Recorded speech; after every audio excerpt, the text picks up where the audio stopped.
আসসালামু আলাইকুম। আজকে উথরা বাজারে আসছি আমি। আপনারা জানেন বিশেষ করে ইন্ডিয়ার বিভিন্ন রাজ্যে গেছি। তো এখানে একটা সিস্টেম আছে, যারা গোস্ত কিনে, বিশেষ করে অনেক পরিবার আছে, নিম্ন আয়ের পরিবার আছে, যে 100 গ্রাম 200 গ্রাম 300 গ্রাম এইভাবে গোস্ত কিন্তু কিনে, যে একবেলা খাবারের জন্য। তো আজকে এটা হচ্ছে আমাদের উথরা বাজার, আর এই যে আলী ভাইয়ের দোকান।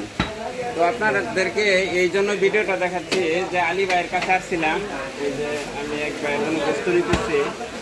তো আলী ভাই বলতেছে কেউ যদি 100 গ্রাম 200 গ্রাম এরকমভাবে গোস্ত নিতে চান, বিশেষ করে অনেক পরিবার আছে, নিম্ন আয়ের পরিবার আছে, অসহায় পরিবার আছে, বিশেষ করে 100 গ্রাম গোস্ত কিনলে কিংবা 200 গ্রাম গোস্ত কিনলে যে একবেলা গোস্ত দিয়ে খাইতে পারে। অনেকে দেখা গেছে কি 1 কেজি করে কেনা সম্ভব হয় না। তো এই যে ভাই ভালো আছেন? আলী ভাই একটু কাছেন। তো ভাই আপনার কাছে যদি গোস্ত কিনতে আসে, যে ভিডিওটা দিতেছি, কেউ যদি 100 গ্রাম কিনবার চায় তাহলে কি দিতে পারবেন? সমস্যা নাই, টাকা দিয়ে দিবেন না কেন? তো এই যে আলী ভাইয়ের কাছে আমি একটা ছোট পোস্টার লিখে দিব, টানাই দিয়ে কেউ যদি 100 গ্রাম 200 গ্রাম গোস্ত নিতে চান তাহলে এই যে আলী ভাইয়ের কাছে এসে পাবেন। যার যে পরিমাণ লাগবো ওই পরিমাণই দেবো, দেওয়াতে কোনো সমস্যা নেই।